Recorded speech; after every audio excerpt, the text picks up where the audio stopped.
Hello guys, আমরা এই যে আম খাবো এখন। আম খাবো। চুরি করে আম, চুরি করে চুরি করে।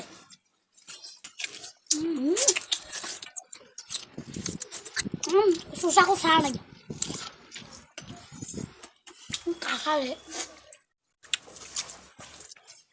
এই যে ভাই আমার আমটা দেখুন, একবারে ননিকে ফলের মতন, এখন মিষ্টির মতন দেখো কে। আর শালি বেটি মোটা কাঁচা। ভাই ওটি খাবার লাগবে। কাঁচা খাও না ভাই, খা বাবা এটা কাঁচা, কাঁচা রে।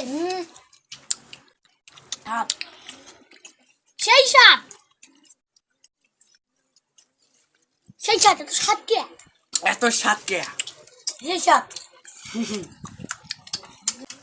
দেখো আরো আছে। পোকা রে, পোকা পোকা আমি এটা আমি বিশ্বাস করে দিছি।